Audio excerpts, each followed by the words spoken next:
Test, test, test. Joseph, can you hear me? Joseph? I can see you, but I cannot hear you. Okay, let's see.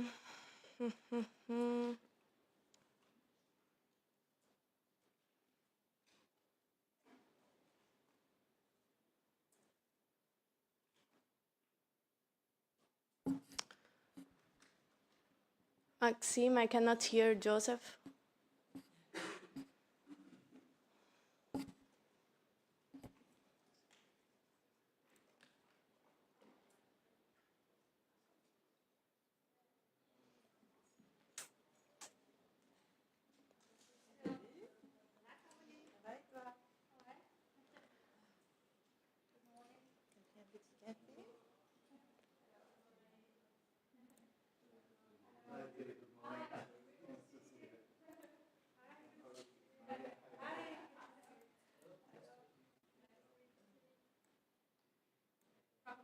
Try to speak, Joseph. No, no. Magda, can you hear Joseph in Interactio? Okay, so it's our own problem. Yeah.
Camila, do you hear me now? And do you Yes, we can hear you Okay, now. perfect. Okay. So we can start the language. Okay.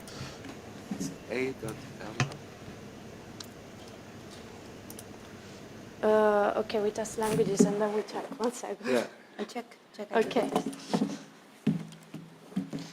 Hello, Joseph.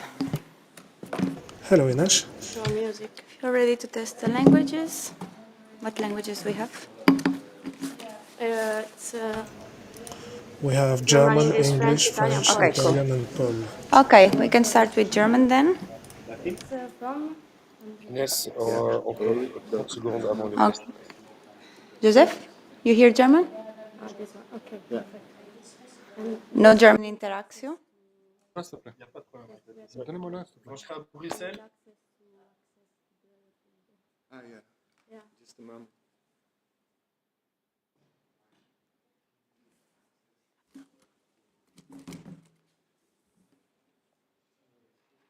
I think Yasin is still working on it. Okay, we wait. Okay, we hear German interaction in the room. Okay, next English. English. Okay, in the room and in interaction. French, okay, in the room and in interaction. Italian is okay, thank you.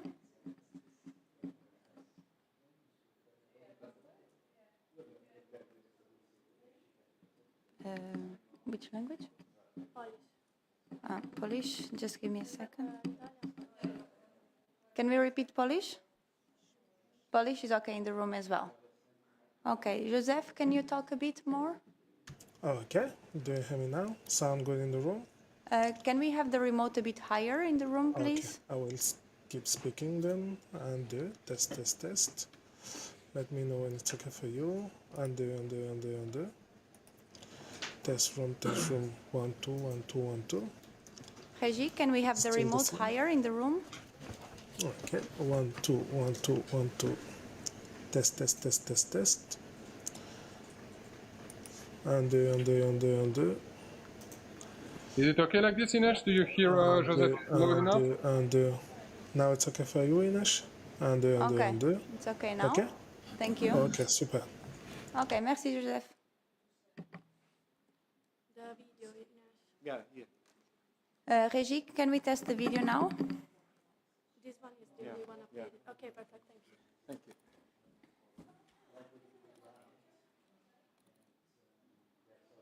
Can we test the video?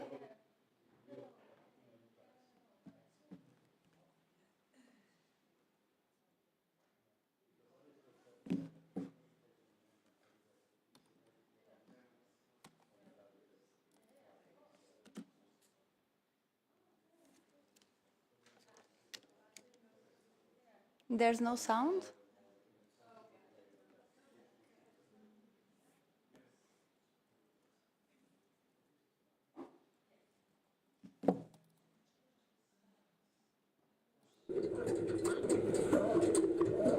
Okay.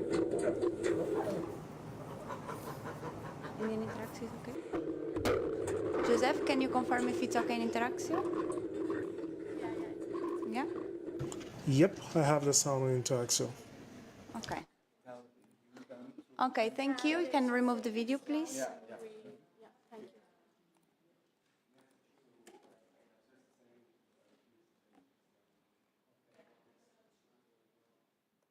you. Okay, thank you.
So good morning, everybody. I see we have some people in the room. Welcome to Caroline, Maria, and Niels in the room. And I see quite a lot, and all the others, of course, also the experts, the translators, the secretariat, the technical people. So welcome, everybody. And I have also quite some people, more than 58 now online. So I think we can start. Good morning, knowing that there are a lot of things going on also in the plenary. So happy that you joined us this morning. We have today, as you can see on my T-shirt, we will have an intergroup on phasing out cages in the EU, the road to a smooth transition, and we will also have a part on force feeding in foie gras production, and I hope that we will end this. So in 2021, on the back of a very successful European Citizens Initiative to end the cage, the European Commission announced its plan to end cage farming by 2027. So we will present today a presentation on a report which collects really case studies from different member states and producers that have successfully phased out cages for laying hens, rabbits, and pigs, and to discuss also the advantages of such system, challenges faced during the transition and solutions also to these challenges. There will also be a short case studies presented by producers who have transitioned their production from cage system to alternative farming methods. Following this, the issue of force-fed ducks and geese will also be addressed in today's intergroup. So we have 1 hour and a half, so I think we will manage to discuss all that. But before that, let me also speak about a proposal for an oral question on prohibiting chick and duckling killing in the EU law. So I wanted to inform you that so far 53 MEPs from all political groups have already confirmed that they will support the proposal for an oral question on prohibiting chick and duckling killing in EU law, an initiative spearheaded by Sirpa Pietikäinen, and the deadline for confirming support will be this Friday afternoon. So you still have time to support this, and please do so. So today we are joined by Dr. Sarah Eisen, presenting on behalf of Dr. Helen Lambert, Animal Welfare Consultant, and the producers Pietro Pizzagalli from Fumagalli Salumi, Italy, and Josep Bertran from Urgaza, Spain, who will share their best practices on cage-free farming. And we have also with us Adolfo Sansolini from Gaia and Eurogroup for Animals, and Olivier Maurice, Public Affairs Officer from L214 Éthique et Animaux. And we will first now listening to the presentation on transitioning to cage-free farming, and then open the floor for questions and answers. And after that, we will listen to the presentation also, as I said already, on forced feeding, followed also there by a discussion. And as always, and you know that the meeting will be streamed, live streamed on Interaxio, and it will be recorded, and the video recording and presentations will be uploaded to the Intergroup website also, as always, afterwards.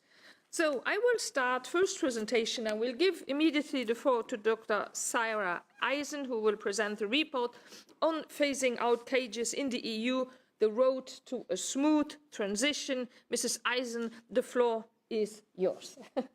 Good morning.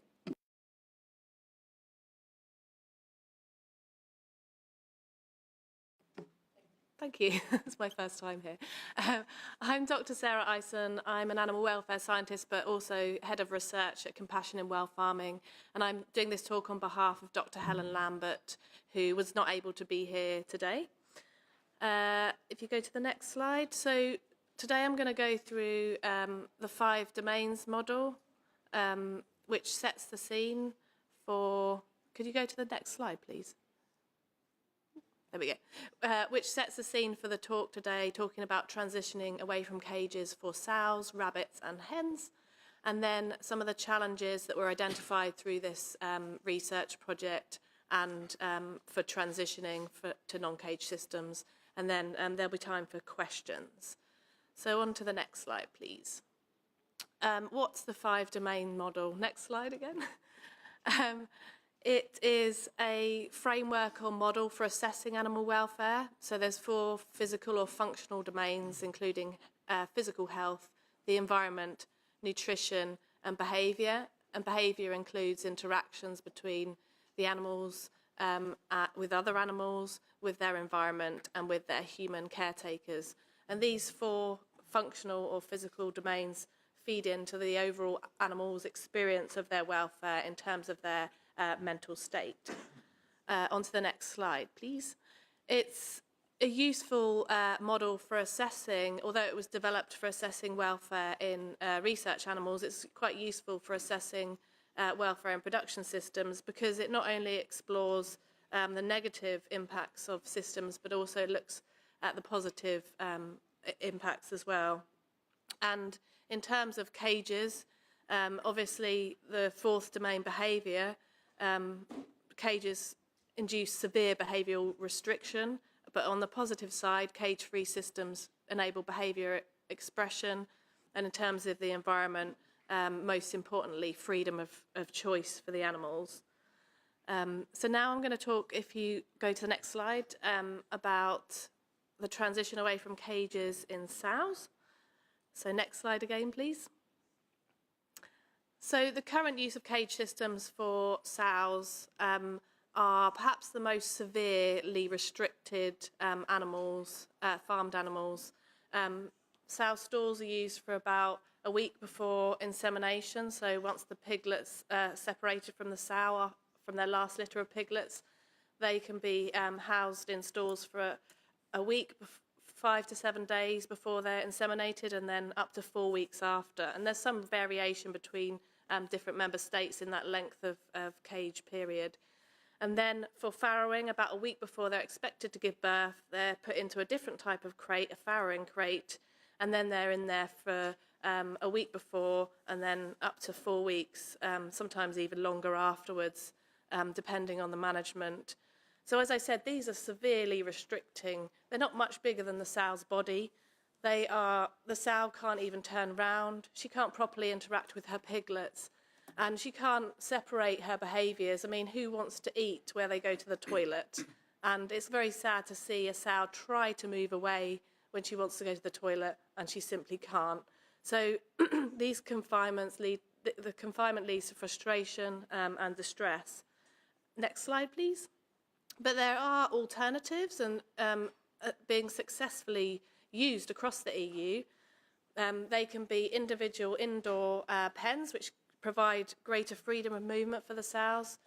They can also be, although it's not very common, they can also have group systems where a number of sows, usually a few, sort of up to 6 sows, are housed in a group together where they give birth to their piglets and raise their litters. And also there's outdoor free-range and extensive organic systems. And I've worked for a long time with pigs. It's my main area of expertise. And for many years, and I still hear this today, the main purpose of the crate was to protect the piglets, and they're called a piglet protection device, unfortunately. But that simply isn't the case now. There's lots of experience that cage-free systems can have the same production results. There's not an increase in piglet mortality, and they can be very successful. Next slide, please. And again, next slide. For rabbits, unfortunately, cage systems, barren wire cages, are the vast majority of systems to house rabbits, meat rabbits in the European Union. And I'm going to focus. This report focuses on meat rabbits because breeding does along with their kits is more challenging in terms of systems, and that's because rabbits haven't been domesticated for as long as other farmed animals like pigs, who have lived alongside humans for over 10,000 years. Rabbits are more recent, so they're less suited to the confined environment that we keep them in.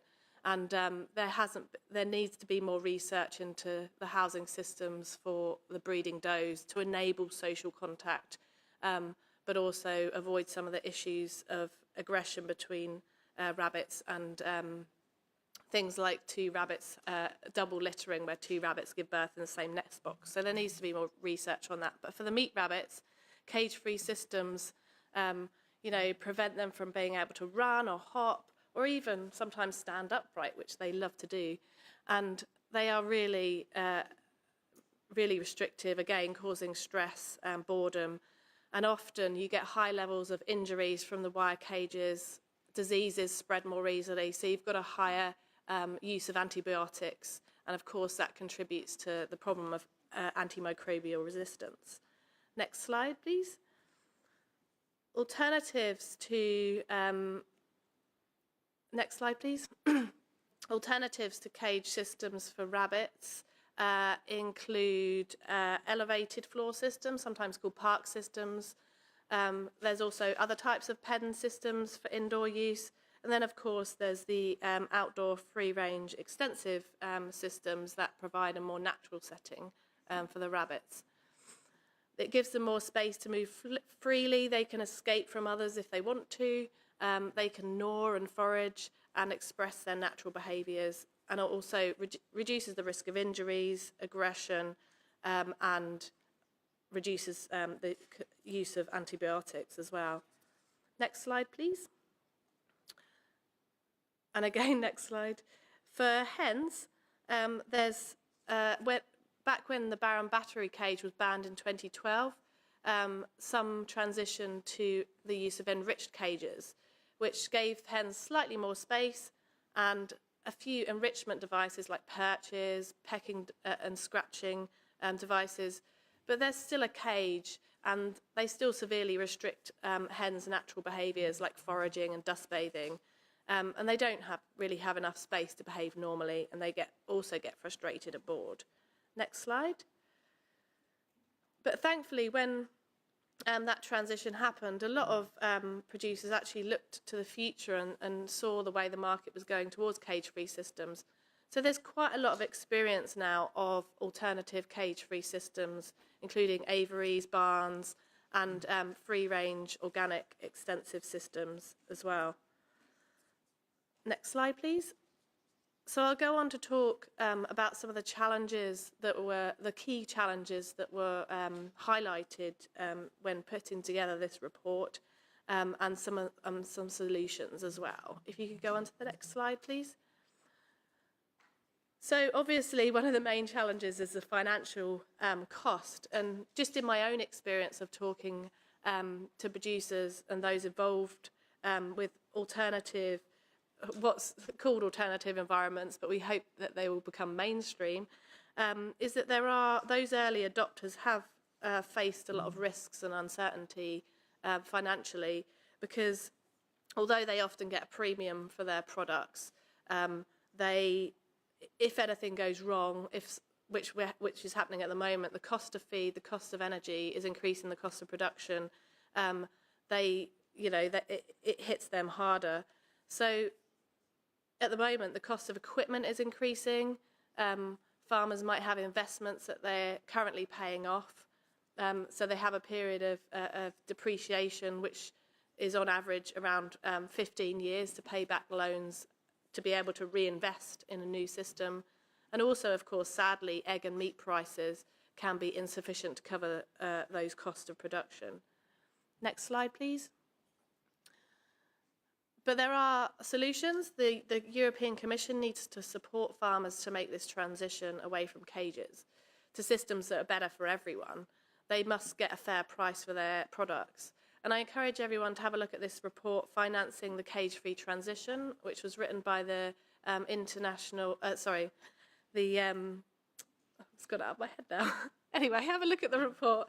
And the Institute of European Environmental Policy, thank you, sorry. And I encourage you to look at that. It outlines funds that could potentially become available to farmers from the EU, and also national funds, but also talks about sharing the costs across the value chain, not just the producers, but the processors, retailers, and consumers as well. Next slide, please. And the next challenge that was highlighted during this research was the manufacturers and construction companies who can only do so much at once. So in past experience with previous transitions, for example, away from in 2013 to group housing of sows, 2012 with the Barron battery cage being banned for hens, producers often wait to the very last minute, and then there's a sudden bottleneck for equipment and construction services. This can have a financial impact, but also animals might have to be taken out of the system to be able to build and change the system, and there could be significant delays. Next slide, please. But the solution is that the transition deadlines need to be quite tight, but also potentially staggered so that not all have to transition at once.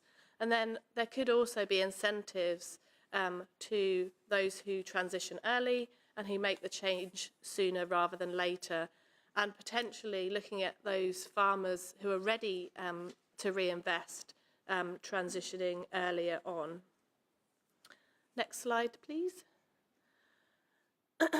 And the final sort of challenge I wanted to talk about was on environmental permits. So farms who need to transition need to make the decision whether to build a new building or adapt an existing building. This isn't so much of a problem for rabbits, but for sows in particular, a building might be hard to reconfigure to a new cage-free system for sows. They also might need additional space, so they might need a bigger building or extra buildings. And equally for rabbits, if an aviary system were to be used, they might need more vertical space than they have in their current buildings. They also might need to significantly adjust existing buildings, for example, digging a different slurry pit in a different place, which all potentially need environmental permits. So these can can delay a transition by several years and put producers off from making the change. And in some countries, it's really difficult to get a permit to build a new building. So this is a key challenge. Next slide, please.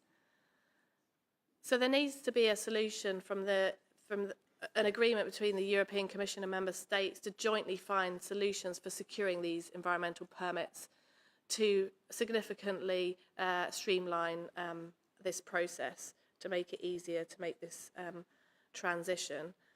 And the last thing I wanted to mention was, one obvious solution is, in relation to space within buildings, is to reduce the number of animals in the system. This is in line with the farm to fork strategy.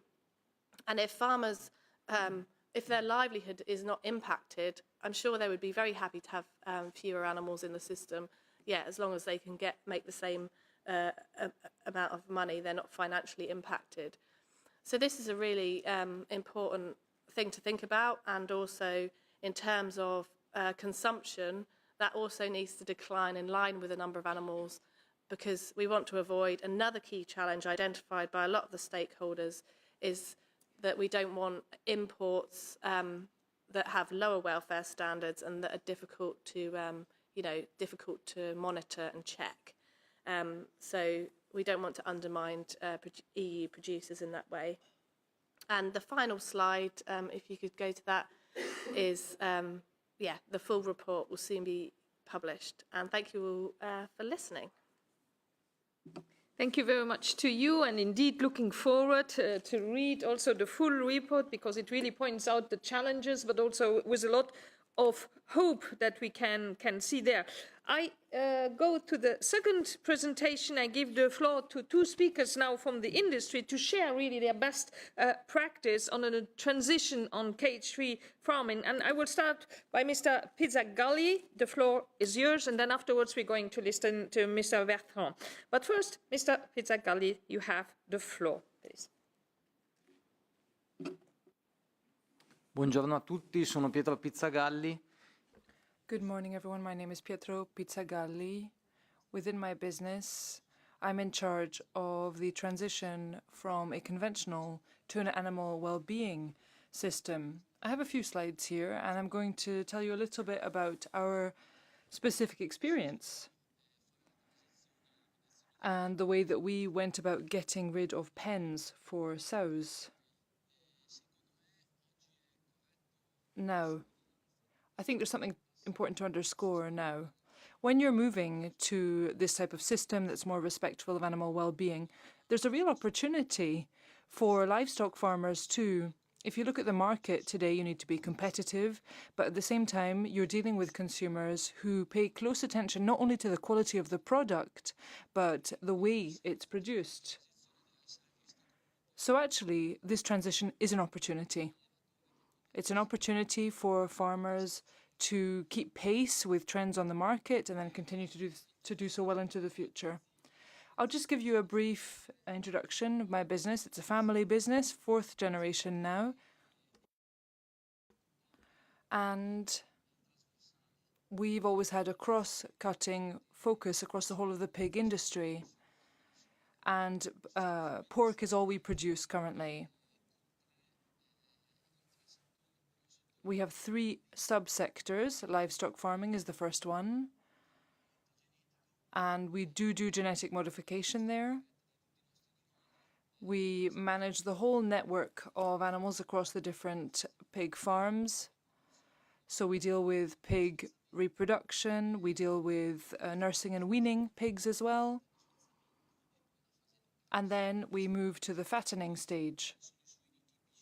That's typical pork products on the Italian market. Our headquarters focuses on processing.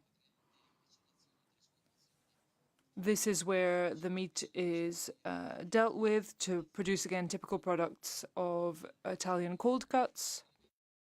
And then we have, in addition to this, a specific facility that deals with scraps, and this is also where we produce Parma ham, which is obviously the star of this type of meat in Italy. So we're a family business, not a huge one. And we've always done our best to work in a way where we were keeping a close watch on what was happening in the nitty-gritty of pork production. So we have a direct management on our pork production, which means that we're able to keep pace with consumer requests and demands, and also we're keeping pace with regard to animal welfare and, of course, the quality of our products. Can I have the next slide, please? Another one? And the one after, please. Another one? Ok. Questa è una slide che... Now, on this slide, you have a summary of all the work we've done on animal well-being. For over 20 years now, we've had a focus on this type of transition. And we've also been able to do this thanks to our various partnerships over the years. Now, these are partnerships that we've had with specific clients. Waitrose, for instance, that's a British retailer. And we've been working with them for over 20 years. They've provided support. And in addition, we've also worked with a range of bodies that have given us different types of support in terms of production.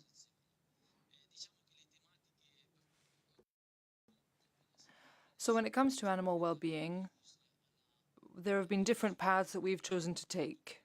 We've really tried to get rid of any type of mutilation when it comes to pigs, for instance, cutting off teeth, tail cutting, and castration as well.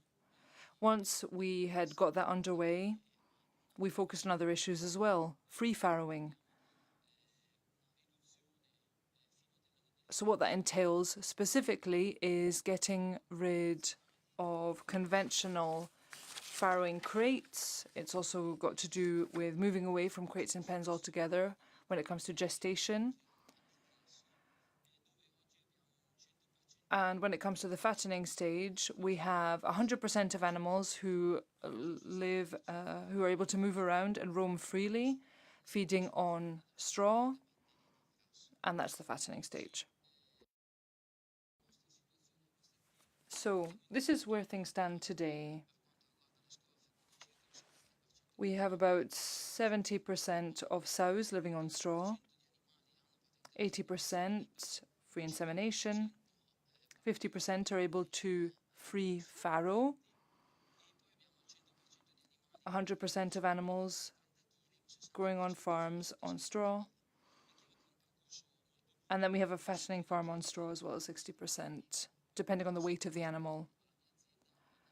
And this is really a path our company has chosen that has served us well on the markets, particularly when it comes to countries where consumers have a specific focus on this. Venendo all'argomento di oggi, Now, I want to talk about free farrowing, which is the subject of today. 10 years ago, we decided to get this project underway. Now, this is about 6.5 square meters. In terms of the ground, we decided to go for a part grill structure. That's also a matter of hygiene. Part solid structure, solid floor, slatted floor. Now, this is actually quite a lot of space. Our feeling is that in this way, when it comes to piglets, they immediately have a way to go to a source of heat. And we know that when you look at mortality in the first hours of animal life, it's actually linked to hypothermia. So you've got that little area, the solid floor sheltering area for piglets. You can see the red dot there. And this is a way to enable piglets to seek out a heat source. And that area is much hotter than the rest of the structure. That's a way for piglets to feel protected as well. And the aim behind this is also to ensure that the piglets are not squashed by trying to stay close to the warmth of their mother. Now, after the first 2 weeks, we provide feed to the piglets. This is when piglets move from suckling to moving to a grain-based diet. So there's a specific area too for the sow, and then there's a specific different area for the piglets. ecco, questo è nello specifico che cosa succede. Diciamo.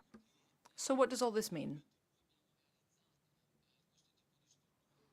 We started working with this type of structure, and at that time we also installed CCTV. The aim behind this was to observe animal behavior in the hours leading up to the birth and then the time immediately after that, and it's been really effective. It was a way for us to have a look at the type of maternal instincts we can see in sows if they were there to be farrowing in nature. So we try really to set up conditions to ensure that the sows are feeling relaxed, that they're not feeling tense or stressed. And this is also a way to create the right kind of environment for the piglets. And there's been a real improvement also when it comes to performance indicators with regard to the different stages in the farming itself and in the feeding of the piglets. So you're looking at a range of different situations within that. And let me say first and foremost that we have moved to late weaning. 28 days is the current standard for us, and we've got good results with that. Also when it comes to what the piglets weigh. A further key issue is the fact that this is a situation where sows can nurse without stress. In fact, what we have seen from our recordings is that the sows are feeling very relaxed. There's straw,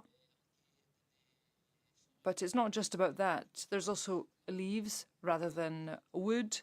So in the 24 hours leading up to the birth, sows are able to create their nest in preparation for the farrowing, for the birth. Working with our farmers, we've also created an environment wherein, for the first 24 hours, no one goes into that structure. The sows and the piglets are left up to their own devices, they're left in peace. And that's something that actually is not very common in traditional farming systems. You can see here that you've got a sow that's able to lie down and then the piglets go and suckle, which makes also for a less stressful environment in the first few hours of life. And again, this is a way to head off any potential problems that might arise later. It's also something that we focus on with our farmers in terms of hygiene. We've got an improvement of the hygienic conditions there. So what this means in practice is that we have more farmers, it requires more labour, but when it comes to the hygiene of the piglets, you're getting much better results. So what are those results? Well, what we've observed over the past few years when it comes to sows is that this farrowing stage, which is a stressful stage in the life of the animal, it looks quite different now. Sows can freely express their natural behaviour. There's no fear on the part of the sow. In fact, when farmers come into the structure, the sows will stay lying down, which proves that they're not stressed. And that's something we observe also when the sows are building their nests. Now, in terms of production, we started up with this system, and what we noticed was that the results were better when it came to younger sows, as opposed to the older ones. However, having said this, older sows will also, bit by bit, start to understand that there's been a shift in the way things are done. They too obviously have memories that they can use, and they realize that things have changed. And so there are still positive results with older sows too.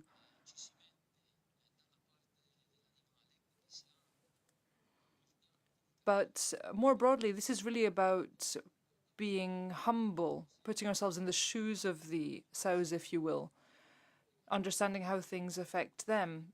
This is a way for us to understand the kind of materials, the kind of gear that need to be provided to ensure things can go smoothly. And in terms of production, well, that improves things. Even if the materials are not substantially different, it's just the way they're being used. What about results for the piglets? Well, first and foremost, we've got the late weaning, again 28 days. So what you're looking at there is piglets that weigh more than they would have under a conventional system. And these are piglets that have been able to adapt to different types of foodstuffs. So that's also an advantage. And we feel that this is key when it comes to the health of these animals, who will then be separated from their mothers and moved into different spaces.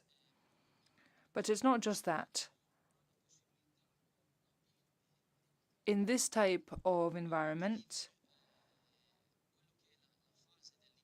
piglets are able to carry out their natural behaviors. Pigs are social animals, they live in hierarchical groups, and so it's important to give them access to water and other types of material so that they have an environment they can play in without feeling threatened by the group or without having to isolate to try and get access to that different type of enrichment material.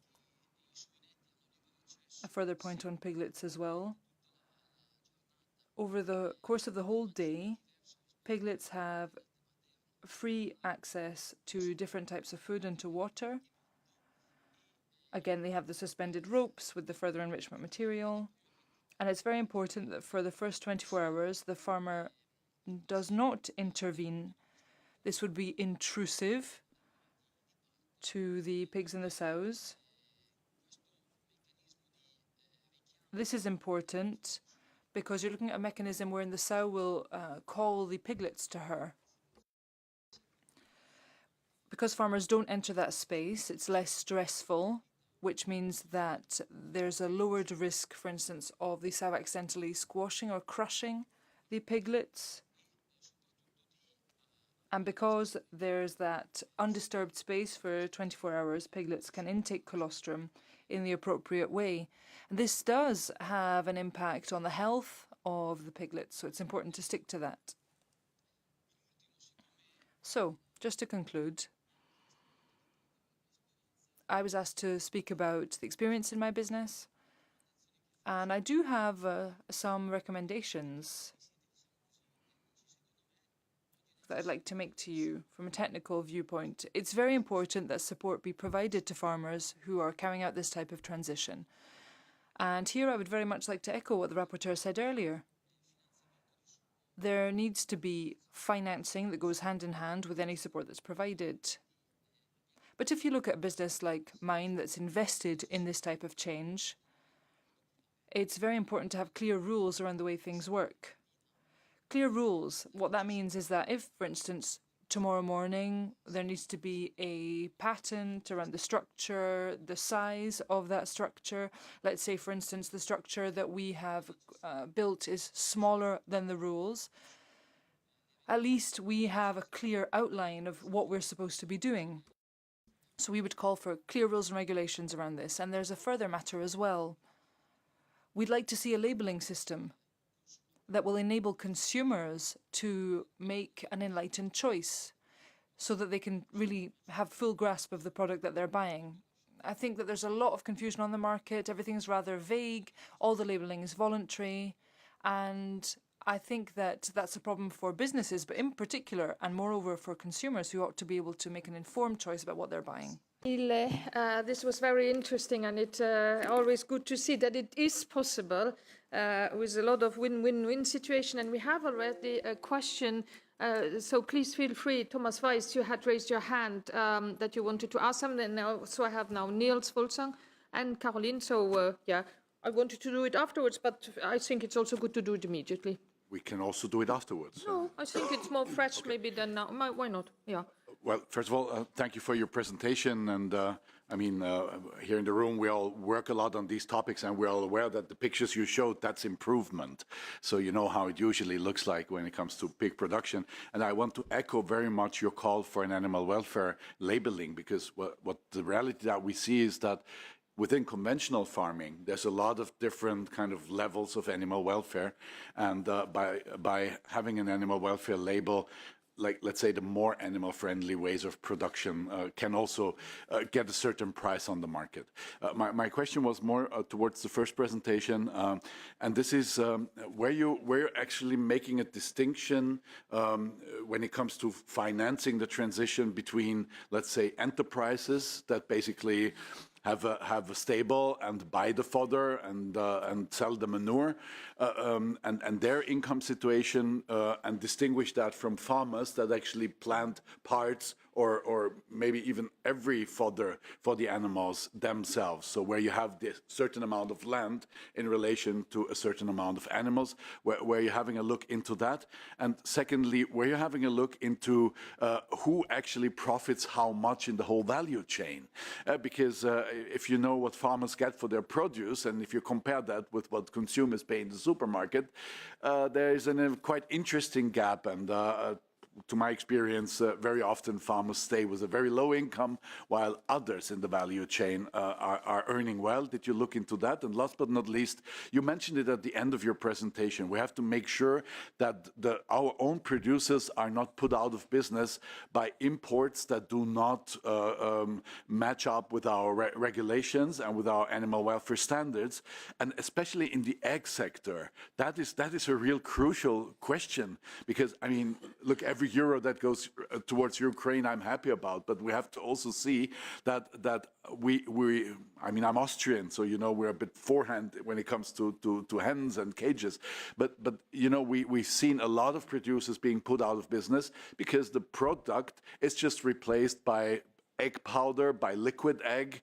I mean, if you ever eat egg in a hotel for breakfast, make sure it's not from the can, coming in from somewhere. And this unfair competition is creating quite a difficult situation for a lot of producers and hinders the transition towards more animal-friendly production. Did you look into that as well? Thank you very much.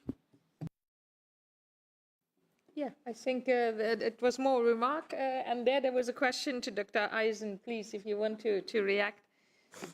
There was a lot of questions in there. On who profits, I think that's a really good question, but I think it's separate from what was looked at in detail in this project. But I think that's a really good question to ask, and another thing to investigate. How costs can be shared better across the value chain. I think that's a really good question. And I had another thought, and it's gone, but it should come back to me. On the egg products, definitely. I mean, people simply aren't aware of what they're consuming in things. And again, it comes down to labelling, doesn't it? And clear, transparent. So, yeah, awareness building, education. I don't think I've got a good answer for you, and maybe Helen. I don't know if Helen's available online to talk more detail, because she obviously wrote the report. But there are those topics are touched upon, but I don't think they're fully answered in this report. It's much more focused on the case studies of individuals and how they did it, and everyone's done it in a slightly different way. I think it's fair to say, in terms of financing and other things that are involved. So, yeah, I don't know if anyone else has anything to add, or if Helen is available.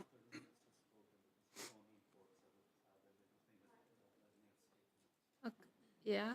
Niels, you had also a question or a remark you wanted to make? I had a question.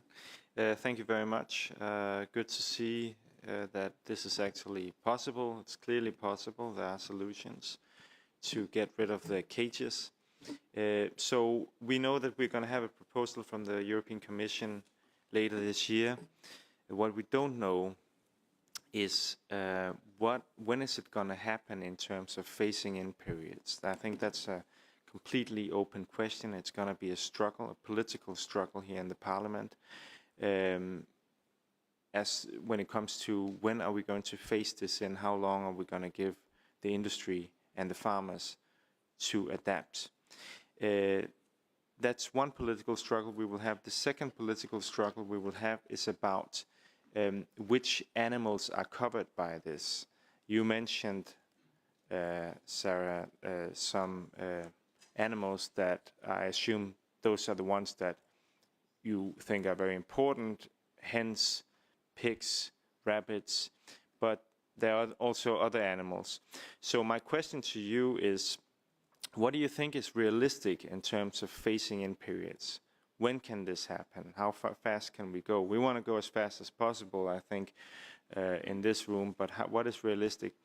And second, which animals should be covered? Because that's not self-evident, and there will be different positions in the European Parliament. So what would be the most important species to cover here? Thank you. In terms of species to cover, all of them, ideally. That's what the citizens are expecting. And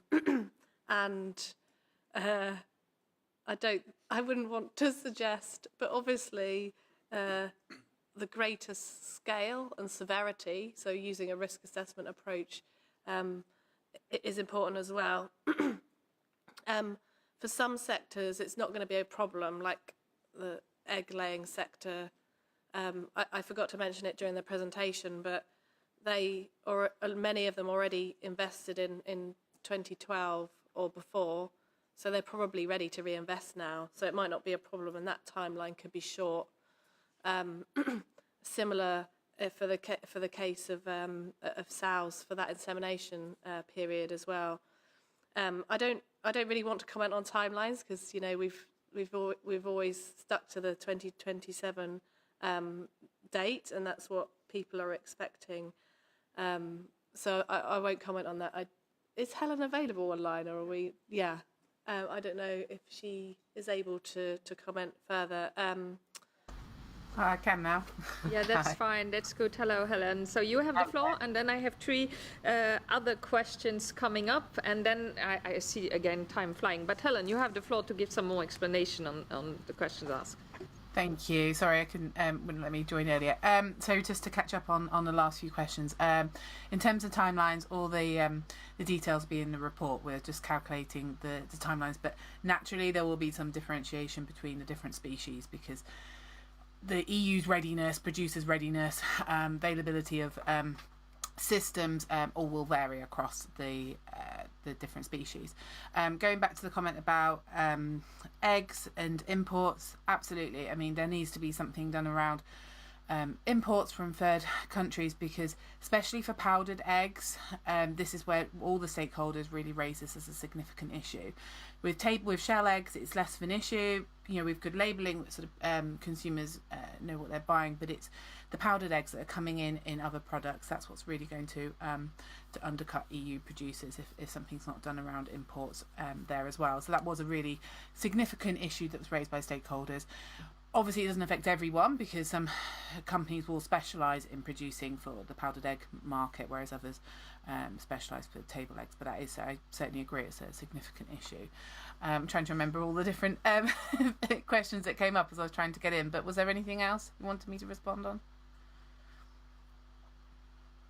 No, I think it was mainly on that. Yeah, so thank you for also the very good question and also the very good answers that you gave us on that. So confirming that we have to do something there. Yes, please, if you want to react, go ahead, Mr. Pizzagalli. Per quanto riguarda il tempo della... Now, with regard to the timeline on the phase-in, obviously I work in pig farming, but when you're dealing with this type of transition, you're looking at losing out on around 25% of production. That's something that's got to be taken into account.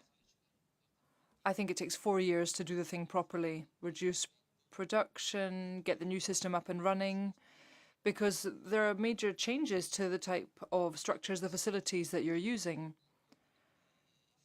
Now, in terms of the financial support and the return on investment, well, I think that that's something that needs to be taken into account. You're investing, there's a different price on the market, then you're missing out on over 20% of your production. Well, that financially can be quite a big hit to take if you're doing it all at once. Thank you very much. I give the floor now to the other question. And Caroline, you raised your hand, and then I have Maria and Anna Bonfrisco. Merci, Tini. Thank you very much, and thanks for that presentation. We can see that this is possible and alternatives are available. We've seen that farmers can't do everything in one hit, but there is funding to aid the phase-in of cage-free farming in Europe. Now, you said transition was an opportunity for your farm. Let me ask you a question. You're a producer. Some producers are interested in this, but is everyone involved prepared to support the transition? I think labelling is very important, traceability is very important, so that there's a real label about animal welfare on the product. That's something that's very important. Today, you can see some food labelling that is, well, how to put it, there's lots of things there, but animal welfare perhaps isn't so clearly there. I think we take the other questions, and then I'll let you react on that. Maria, ja, du hattest auch eine Frage. Also, mich würde ganz konkret interessieren. Yes, you said that you've been through this transition. You said it cost a lot of money and you have fewer animals. How do you pay for that? Does it mean you charge higher prices. Is the consumer prepared to pay that higher price? Can you pass on that price to the consumer, for example, by labeling it because you're eco-certified or what have you? So how does the concept work? I mean, where does the money come from? If you have to invest and you have fewer animals, and to what extent is the consumer on board? I'd also be interested to know why you did that. I mean, I know farmers are doing it, but some, because they're like me, they're interested in the animals. Some farmers are changing because they say that the current model isn't working for them. So I'd be interested to why you did it. You said you've been farming for several generations. You must have had some arguments with the former generations, I imagine, when you decided to make this transition. So that would be my question. Thank you. Please, and also Martin raised his hands. Thank you, Chair. Io al dottor Pizzagalli vorrei... Now, Mr. Pizzagalli, my question is about labelling. You talked about labelling that would protect consumers, but that would also be fair to producers. In terms of EU regulation, EU legislation, what kind of thing do you have in mind? And is there a limit in terms of farming? A limit in terms of numbers that would enable a balance between the spending and then the income that you're dealing with? Please, Martin, if you... Thank you. Talk a lot about how consumers willing to pay a higher price, but the consumers are already paying a lot of price in terms of subsidizing the wrong way. The way the common agricultural policy is set up is that we're actually subsidizing lots of the bad practices. So I'm wondering from the business side whether you see a potential for adaptation of the common agricultural policy so actually it doesn't support the harmful things and instead support a more animal welfare friendly approach. And how do you think this, in your view, could be done when we are gearing up to the next round of CAP? Thank you. So mainly questions to you, Mr. Pizzagalli, and then afterwards we definitely go also to Mr. Bertrand because he's also a producer. And but please go ahead. A lot of questions on labelling, on how you finance it, on the next common agricultural policy, how it should look like. So I give you the floor to just. Cerco di fare una sintesi un po' di. Okay, well, I'll try and be brief in answering the questions. Okay, consumers. Well, let me be frank.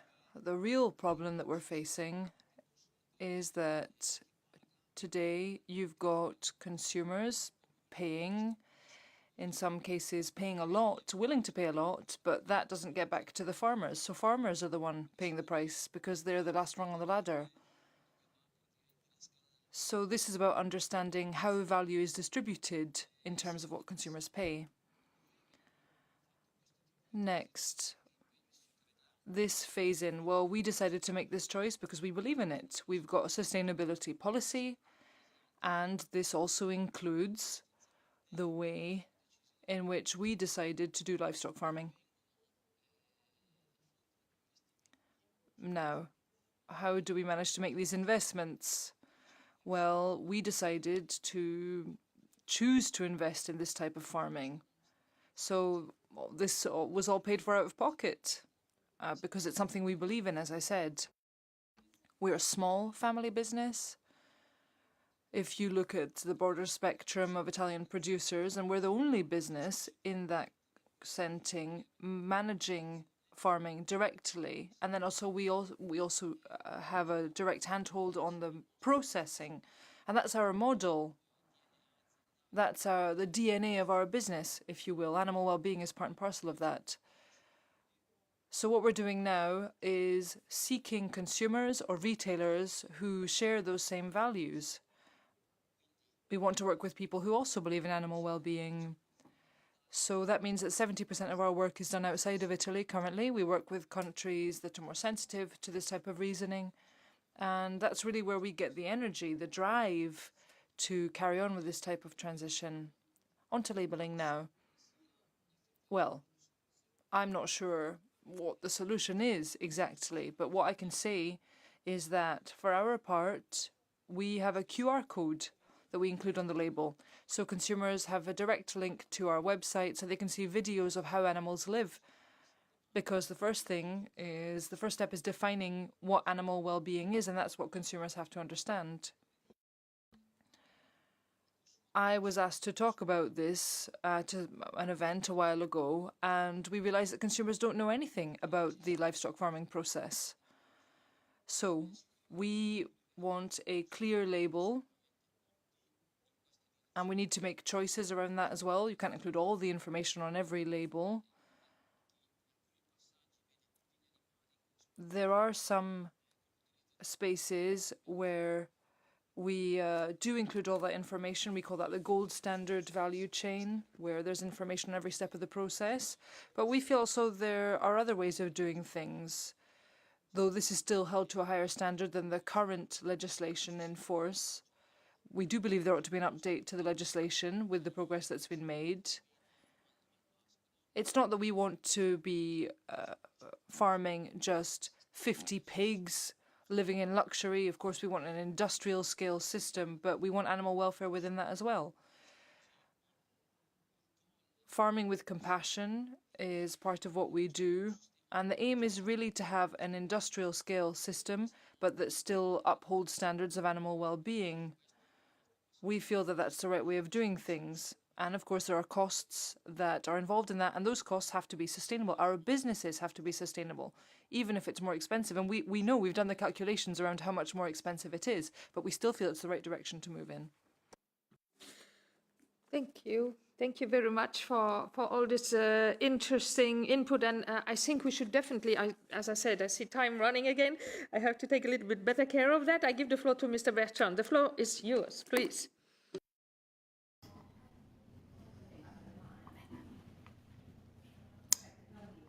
Hello?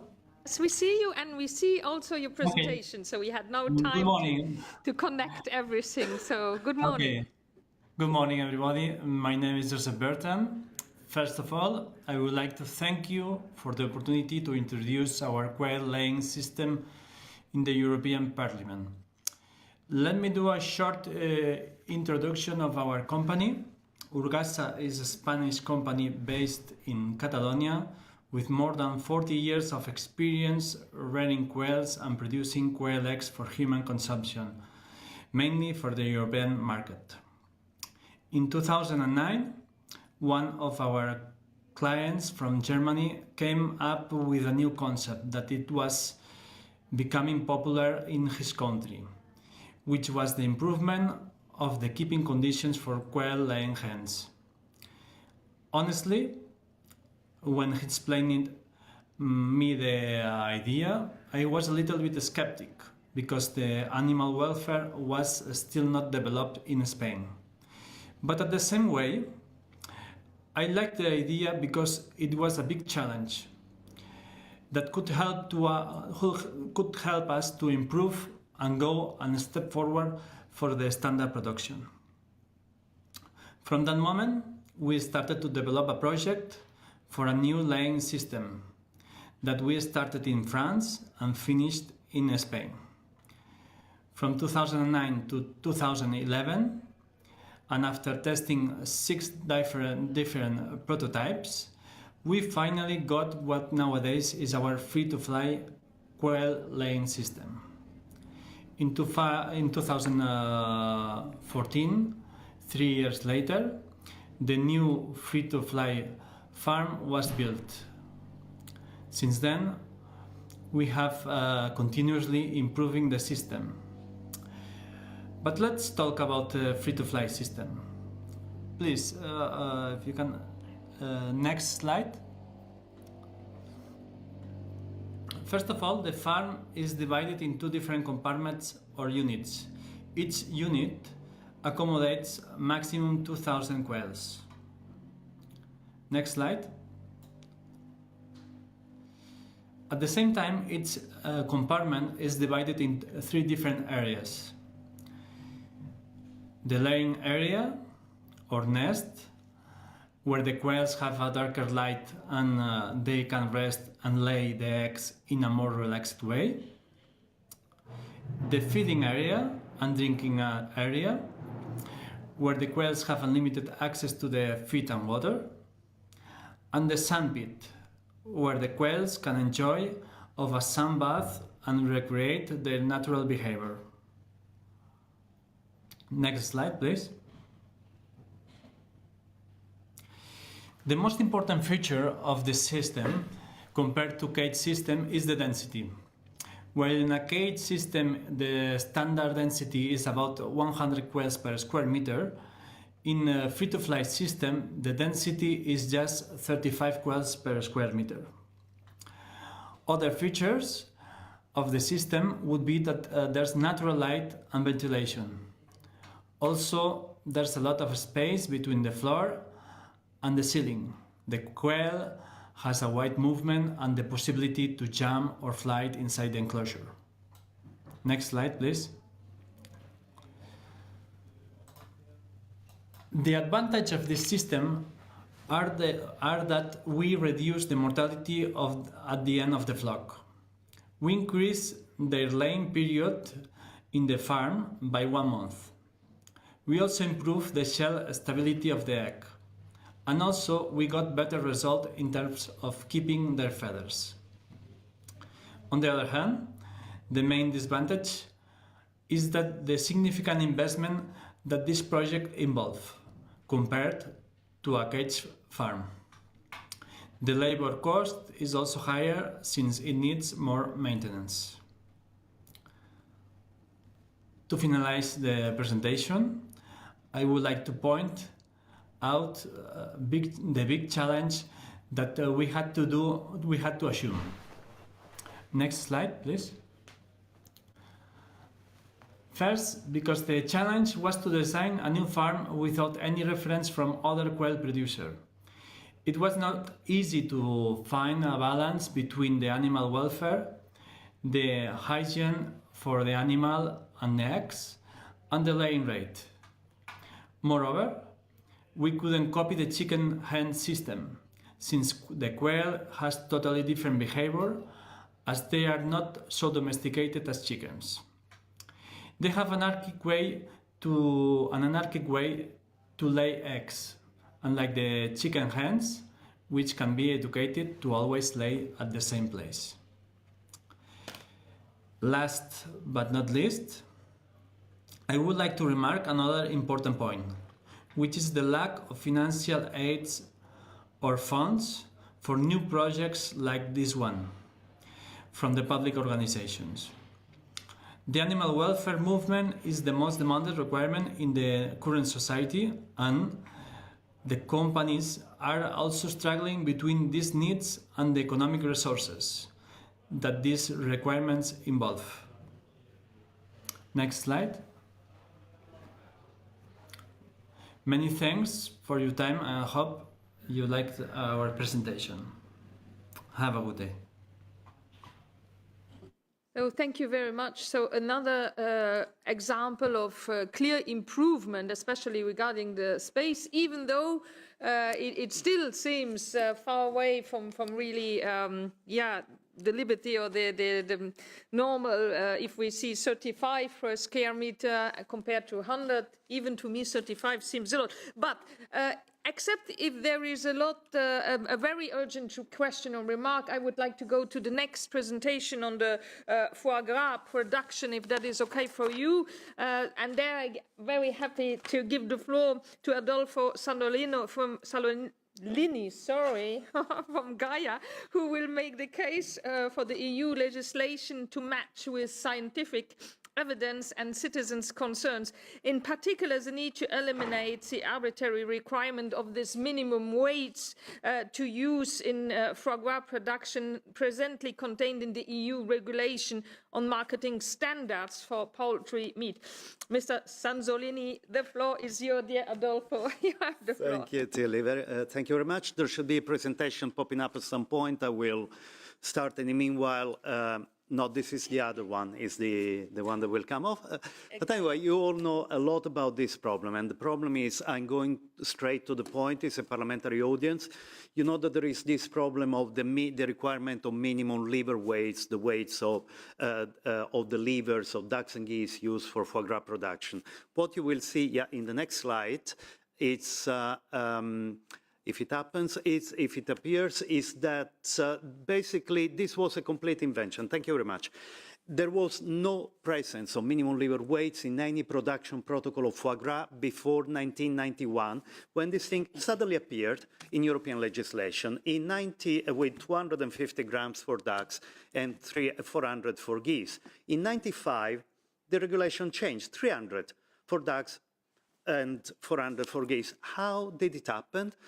Only after many parliamentary questions, some of you tabled some of them, after 18 months of questions, the European Commission finally, in an answer, Commissioner Hogan at the time, mentioned a couple of studies funded by the foie gras industry around that time, but even the Commission didn't know that they were around, but they attached some information in French, leaving the date in French, even in the footnote passed by someone after 18 months. So ex post, there was a proof that there was scientific evidence provided by the farmers themselves in the southwest of France.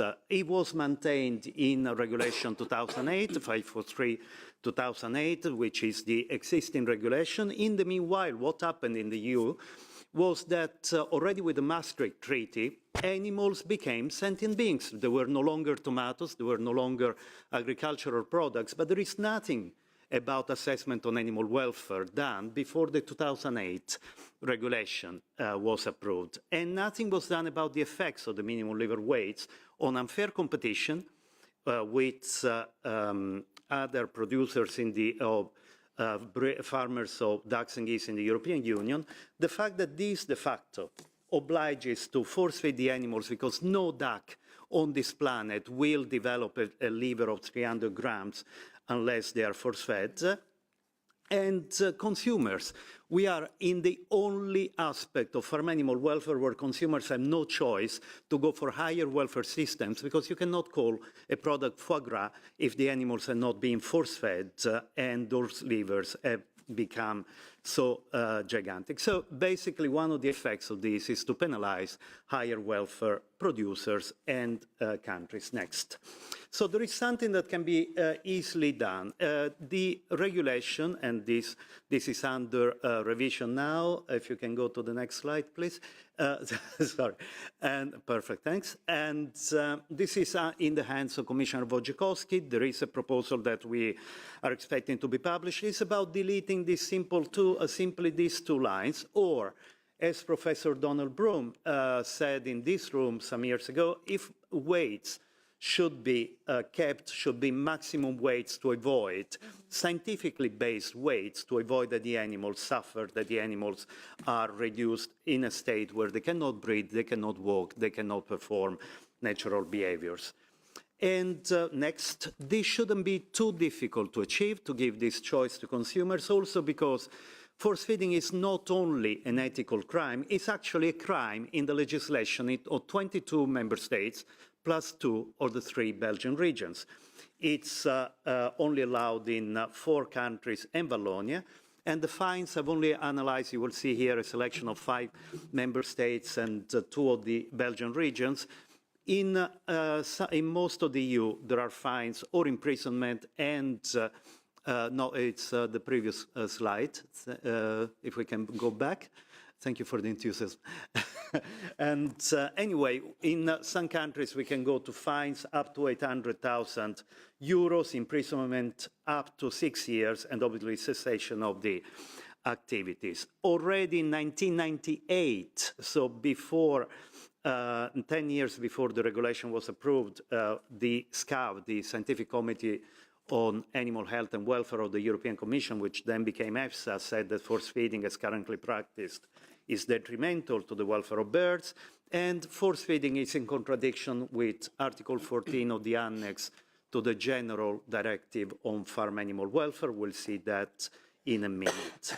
And obviously, it undermines the EU image as a leader on animal welfare in the world. We invest a lot in promotion policies about European animal welfare, high standards, and so on. It's quite difficult to explain when we said, okay, you shouldn't eat dogs, but we should force feed the ducks and geese because we love the animals so much, and this is not really a problem. Europeans want higher animal welfare standards, and force feeding is incompatible with such demand. This is something that is based on science. There is not a single independent scientific study that says that animal welfare is compatible, that force feeding is compatible with animal welfare. Should be the next slide. And the only, okay, this is the previous, okay. We can go to the next, it was the previous PowerPoint. Anyway, in the slide that was supposed to appear, basically the only studies that challenged the idea that force feeding is incompatible with animal welfare were funded by the foie gras industry, including the INRA study on, for which the CFOG, the producers of foie gras in France, claimed that they've spent €1 million to fund. Very proudly, I don't know what they did with €1 million, but the slide which I was presenting is basically showed that in 1998 there was this study commissioned by the European Commission. The latest study, which is on a scientific magazine and peer-reviewed, so not just an independent study, is in 2017 on the magazine of the University of University Federation on Animal Welfare, is the Animal Welfare Scientific Magazine, a peer-reviewed study by Dr. Rocklitz and Professor Broom again, and they conclude that force feeding, should have been in a slide, causes very poor welfare in ducks and should not be practiced. Should foie gras production without force feeding become possible, duck livers should not reach a weight at which there are pathological effects. So force feeding, and then getting close to the end of my presentation, can and should become a horror of the past. It's something that is already horror of the past in most European countries and in several countries outside the EU. Among the former producers of foie gras by force feeding, we see Switzerland and Israel. And there is also this opportunity to link the deletion of the requirement of minimum liver weights to a ban on force feeding, included in the revision of the legislation on farm animal welfare in the EU.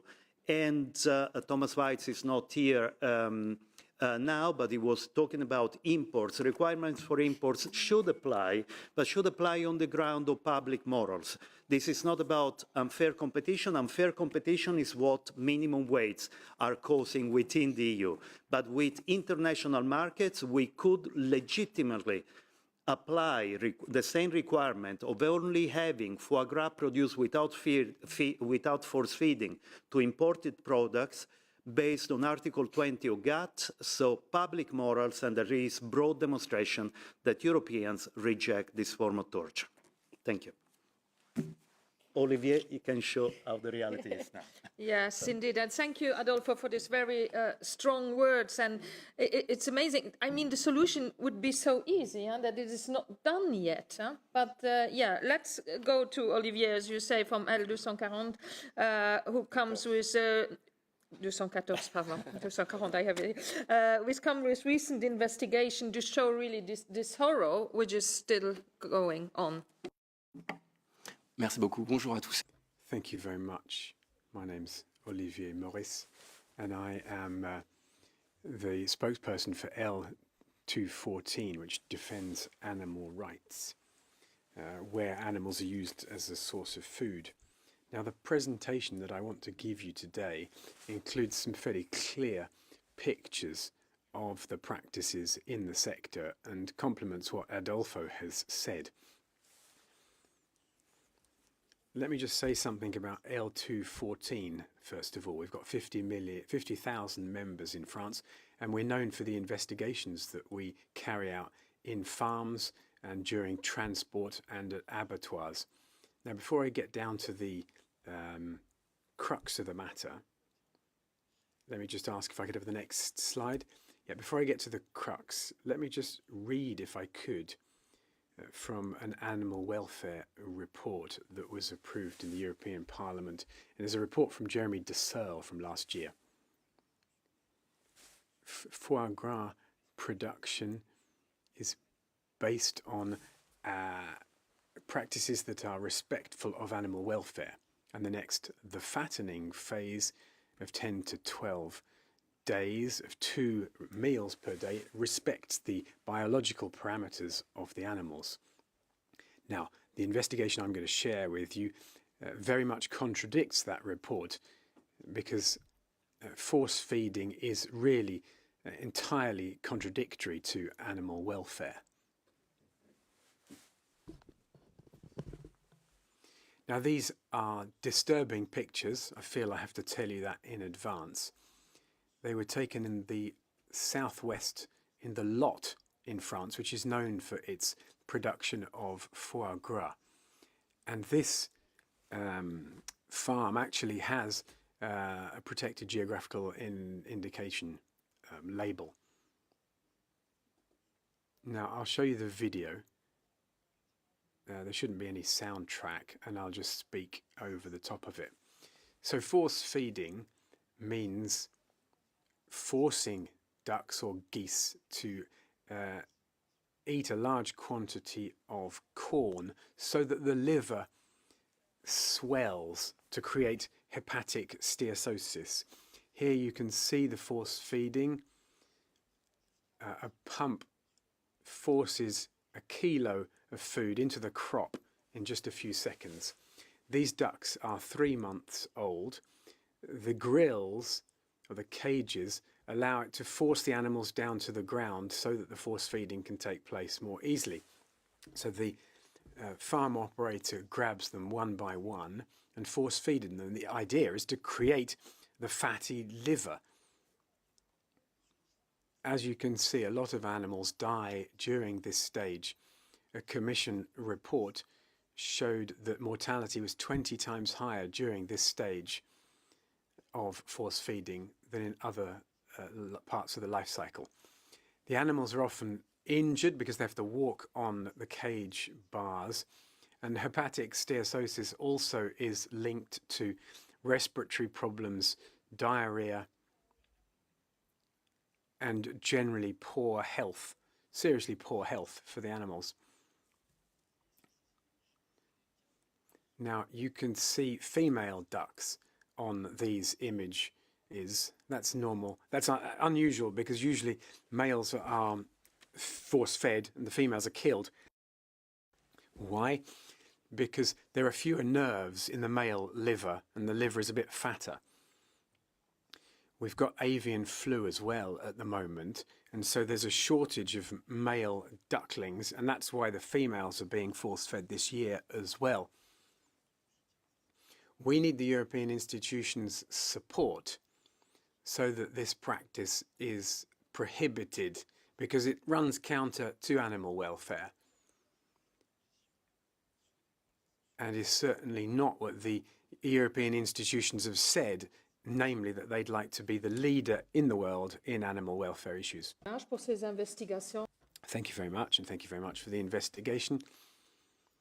I hope this is going to lead to change. So thank you to L214. We're all familiar with your work, and we thank you for your courageous work and for your work on animal welfare.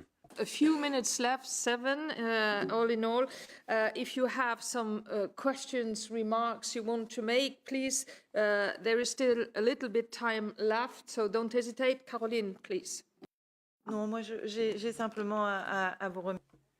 I just wanted to thank both of you for your presentation. We will support you, we the MEPs. The report you quoted was unacceptable to me. You can't talk about ethical or environmentally sound force feeding at all. So thank you for the investigations that you've carried out. We need these investigations and reports in the European Parliament so that we can pass on these images. We really need pictures from the ground like the ones you've shown us. Thank you. Thank you very much. One question: what is the timeline in order to take this decision? When is the relevant meeting where a decision will be taken? Thank you. Yeah, like for many other things, every day for the next few months, we know that there is a confidential text that has not been shared by DG Agri, at least with us, about the revision of the regulation. Basically, we are inviting everyone to get in communication with Commissioner Wojciechowski to support this idea, and we are asking member states to do it as well. We know that several ministers of agriculture have already contacted Mr. Wojciechowski to say that this is essential to do, and some of them have already contacted Mrs. Kyriakidis as well to say that there should be this combined action, deleting the minimum liver weights and ban force feeding altogether. So allow foie gras production without force feeding and make it become the foie gras of the future, because it's possible, it's feasible, and it's right. But basically, from now on, we know that there is a confidential proposal that we have not seen yet, and we hope that contains a proposal of deletion of minimum liver weights, but it's been discussed with the experts of the member states. So the discussion is on, and in the coming months it will be every day to push for this to happen, because obviously there are contrasting forces, small in number and against the will of the majority of Europeans and the majority of member states, but they still have quite a lot of influence, unfortunately. Thank you. Thank you very much again to all of you, what you are doing for animal welfare, and also for the braveness and with the longue haleine. I mean, we really need a lot of energy to keep on the fight. I always say fighting for animal welfare is really, you need a good condition to stand it. But regarding the foie gras, I must say I remember the Commissioner Wojciechowski here in this room where he was saying that there is definitely some hope to change that. So he's on our side, but I think he really needs the support from the citizen and the pressure, and in order to make this true, because there is of course a lot of lobbying also in order to keep that. I don't know the exact reasons, I don't understand them, because it's not that we want to ban now completely the foie gras, but just we want to stop this forced feeding. So it should be possible. Just to remind me that in this coming October, there is the revision of animal welfare legislation that is coming up. So I always say it's really to put pressure now, because there's a lot of animal welfare legislation revision coming up, but also the moment to make really the emphasis also on what is missing. So today we really spoke about phasing out the caged farming and also ending forced feeding. And I think, as I said, it's really an important year to put pressure. And it's also important that the Commission is there to facilitate a sustainable transition, which is really benefiting then the animals, the farmers, the consumers, and calls for better animal welfare standards then will be addressed, because it could really be a win-win-win-win. And I didn't mention now the environment. It's also better for the environment if we stop these kinds of proceedings. So without doubt, the transition needs to be supported financially, needs also to be supported by advice, by good practices. So that's what we tried also to do today. I really think that it's really high time really that we stop these kinds of procedures. And as it was said several times today, that is also what the citizens are waiting for. So it's really also about what I'm always saying, about the credibility of the EU institutions, because we can make change there. Next, let me come more in general to the next intergroups and the events and what's happening next month, because in March we are quite busy. We will have 2 side events that are coming up, as well as the regular monthly intergroup session. So on the 8th of March, the Intergroup's working group on companion animals will hold an online meeting on animals in disasters, the need for protection and coordination across Europe. So we had the earthquake, we have the war. So I think it's really important that we speak also about the animals in those situations. There we will have speakers from DG ECHO and also 4 PORS.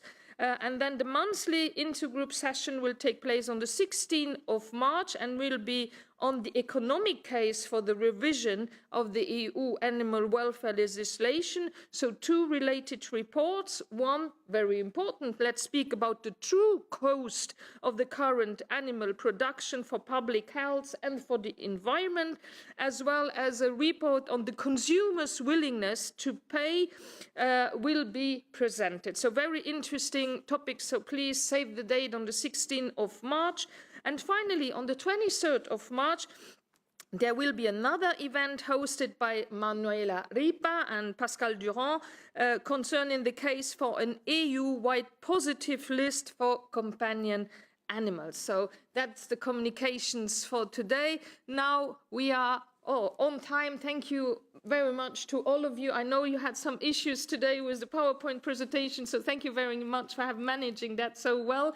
Thank you to the interpreters. Thank you for the MEPs, online to the advisors, and to the very excellent expert. I was very happy to welcome, and of course to my colleagues from the Intergroup. Thank you very much. Have a nice day. Take care. I hope you come home in a good way despite the strikes that are ongoing. All the best, and take care to all of you. Bye-bye. See you.